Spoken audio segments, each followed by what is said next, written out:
Hello everybody, welcome to the I Am IT Geek YouTube channel. My name is Shabazz Dad, and as ever, I am the IT Geek. Welcome back to another AZ700 Designing and Implementing Microsoft Azure Network Solutions episode. We are on the home straight, as I mentioned in the last episode. We have like 3 more episodes on a podcast to go. It's been a long journey. These sort of exam topics, I found it with the SE300 one. It was a lot of work and great, really enjoyable. Don't get me wrong, but it was a lot of content and needed a lot of organising. So, and again, I'm really grateful to Mohammed Sajid for all the work he's done towards it. So, massive thanks to him. So yeah, we are on the last part of Module 5 now. So let's get started with today's episode. So as I mentioned, we are coming towards the end of Module 5 now, which is the Secure Network Connectivity to Azure Resources module. And today is part 2 of designing and implementing Azure Firewall and Firewall Manager topic. So we're going to look at configuring Azure Firewall rules, and then we're going to talk about creating and implementing Azure Firewall Manager policies, and then have a quick look at creating a secure hub by deploying Azure Firewall inside an Azure Virtual WAN Hub. And then finally, I'll hand over to Sarge. We've got a really good, interesting lab on creating and implementing an Azure Firewall deployment. So let's start off by talking about configuring an Azure the firewall rules. So in the Azure Firewall, you can configure NAT rules, network rules, and application rules. And this can be done either by using the sort of classic rules or the firewall policies. And Azure Firewall denies all traffic by default. So until rules are manually configured to allow traffic, it's not going to work. We've sort of classic rules. Your sort of rule collections are processed according to the rule type in sort of the priority order. Lower numbers to higher numbers from like 100 to 65,000.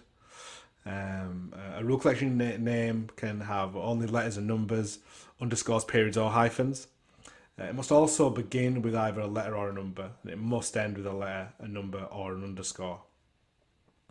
The maximum length is 80 characters as well, so keep that in mind when you're naming your rules. It's best practice to initially space your rule collection priority numbers in sort of increments of 100, so 100, 200, 300, and so on. So that you give yourself space to add more rule collections when needed. So with firewall policies, rules are organized inside rule collections, which are combined in rule collection groups. And you've got the following sort of rule collection groups. You've got DNAT, network, and application. You can define multiple rule collection types within a single rule collection group, and you can define 0 or more rules in the rule collection, but the rules within the rule collection must be the same type, i.e. DNAT, network, or application.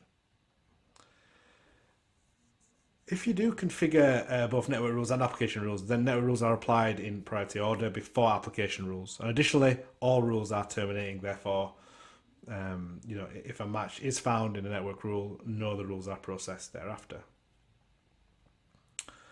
For inbound internet connectivity, this can be enabled by configuring DNAT. And as mentioned previously, DNAT rules are applied in priority before network rules. If a match is found, an implicit corresponding network rule to allow the translating traffic is added. For security reasons, the sort of recommended approach is to add a specific internet source to allow DNAT access to the network and to avoid don't use wildcards, basically. So let's move on to talking about creating and implementing Azure Firewall policy, or policies, multiple. Azure Firewall Manager, as I mentioned, is a security management service that provides sort of central security policy and route management for sort of cloud-based security perimeters. It simplifies the sort of process of centrally defining network and application level rules for sort of like traffic filtering across multiple Azure Firewall instances. You can span sort of different Azure regions and subscriptions in hub and spoke architectures for traffic governance and protection. So the firewall manager manages multiple firewalls essentially. The firewall manager can provide security management for 2 sort of network architecture types. The first one is the secured virtual hub, So this is the name given to sort of any Azure Virtual WAN Hub when security and routing policies have been associated with it. So we are going to be talking about that in a bit more detail shortly. And Azure Virtual WAN Hub is a Microsoft managed resource and lets you easily create hub and spoke architectures. Second one is Hub Virtual Network. So this is the name given to any sort of standard Azure Virtual Network when security policies are associated with it. Sort of standard Azure Virtual Network is a resource that you create and manage yourself. It's not Microsoft managed. At present, at this time, only Azure Firewall policy is supported. You can peer spoke virtual networks that contain your workload servers and services. You can also manage firewalls in standalone virtual networks that are not peered to any spoke. So just sticking with this sort of topic around Azure policies, Azure Firewall Manager policies, should I say. Key features offered by Azure Firewall Manager are, it's obviously central Azure Firewall deployment configuration, so you can centrally deploy and configure multiple Azure Firewall instances that span different Azure regions and subscriptions. We kind of mentioned that already. Another feature is the sort of hierarchical policies, so global and local. So you can use Azure Firewall Manager to centrally manage Azure Firewall policies across multiple secured virtual hubs. Your central IT teams can offer global firewall policies to them all to enforce organization-wide firewall policies across teams. Or locally authored sort of firewall policies also allow a DevOps self-service model for better agility and more sort of agile sort of working. Another feature is sort of integrated. It integrates with third-party security as a service services for sort of advanced security. So in addition to Azure Firewall, we can integrate third-party security as a service providers to provide additional network protection for your VNet and branch internet connections. This feature is available only with secured virtual hub deployments. Keep a note of that. You've also got a feature for central route management, so you can easily route traffic to your secure hub for filtering and logging without the need to manually set up UDRs or user-defined routes on sort of spoke virtual networks. This feature is available only with secured virtual WAN hub deployments as well. Finally, it's that region availability is a really good feature. You can use Azure Firewall policies across regions, as I mentioned. So, for example, you could create a policy in the West US region and still use it in the Eastern US region. So let's move on to talking about creating a hub by deploying Azure Firewall inside an Azure Virtual WAN Hub. So it's the last topic before we hand over to Mohammed Sajid. So the recommended process to deploy Azure Firewall Manager for hub virtual networks is as follows. So step one, you create a firewall policy. So you can either create a new policy, derive a base policy, and customize a local policy, or import rules from an existing Azure Firewall. You need to ensure that you remove NAT rules from policies that should be applied across multiple firewalls. Step two is to create your hub and spoke architecture. So you do this by creating a hub virtual network using Azure Firewall Manager and pairing spoke virtual networks to it using virtual network pairing, or by creating a virtual network and adding virtual network connections and pairing spoke virtual networks to it using that virtual network pairing.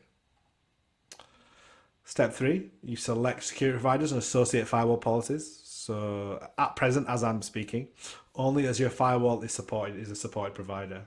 So this can be done while creating a hub virtual network, or by converting an existing virtual network to a hub virtual network. It is also possible to convert multiple virtual networks. Then look at step four, which is you can configure user-defined routes or UDRs to route traffic to your hub virtual network firewall. A few limitations that I wanted to point out as well. You cannot have more than one hub per virtual WAN per region. However, you can add multiple virtual WANs in the region to achieve this. You cannot have overlapping IP spaces for hubs in a virtual WAN as well. Finally, your hub VNet connections must be in the same region as the hub as well. Okay, bit of a longer one from me, so I'm going to hand over to Mohammed Sajid now for a demo. And this is going to be a really good one, bit of a longer demo for you as well, with a treat. So Mohammed Sajid is going to create and implement Azure Firewall deployment. So over to you, Saj. Thank you, Shivas. Hi everyone.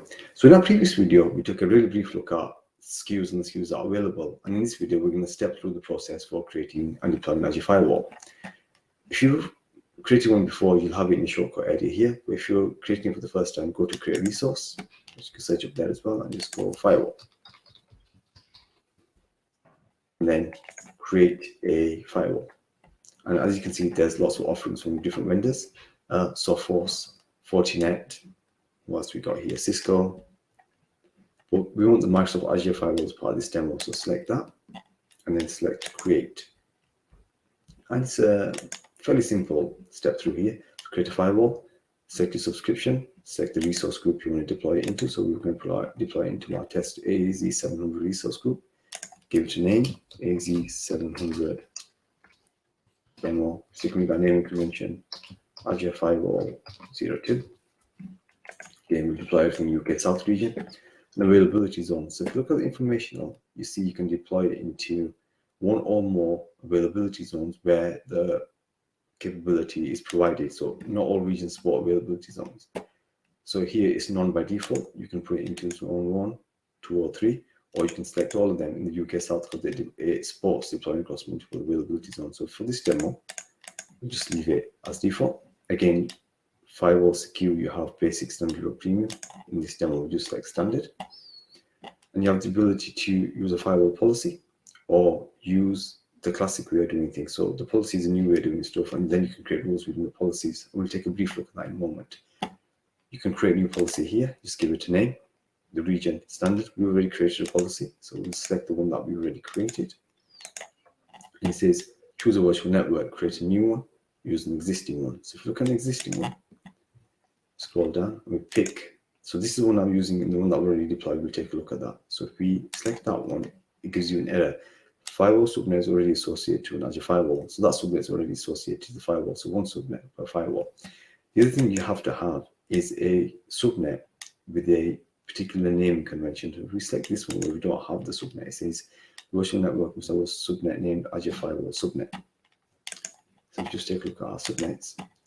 So that's one that we're associated with the existing firewall, with this VNet here, this particular subnet here. So that's our VNet, this is our subnet, and here we have a subnet called Azure Firewall subnet. Has to be in that particular naming convention. So we can either here, if you select this one, it gives you this error, but it doesn't give you the ability to actually create one here. Unfortunately, you have to step out of this and then create one here. So you have to come here, create a new subnet, call it Azure Firewall subnet.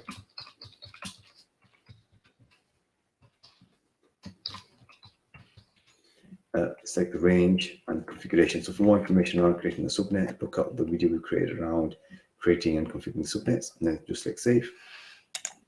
And then once that's done, you can then populate that in here, and this error will disappear. Public IP address, if you have one available, select it from the drop-down menu. If not, create a new one. Enable forced tunneling or not, and then once you're happy to view and create. So if we just step out of here, look at the one we already deployed. So if you go to firewalls, look at AZ700 firewall, because it takes a little while to deploy sometimes. So again, the resource group is our demo AZ700 resource group, UK South location, subscriptions are Am IT Geek, virtual network is the AZ700 VNet 01, which is this one here, and already there's a subnet called AZ Firewall subnet. AZ Firewall subnet, we've given it a public IP address, and private range is 10.1.3.4. Now it uses policies. So if you look at policies, you've got firewall policies here. So give it a name of policy 01. So you can either get to it from here, or you can, if you look at home, you can search for Azure Firewall policies and get to it from here. It takes you to the same location. Just select the policy, and here you have the ability to create new policies. One policy can be associated with more than one firewall. So you look at your firewalls here, you've got the ability to configure policies, parent policies, rule DNAT policies, network rules, and create a rule collection here. So just to recap quickly, if you go back at firewalls, and we go to deploy a new one, you can deploy a new one right from here.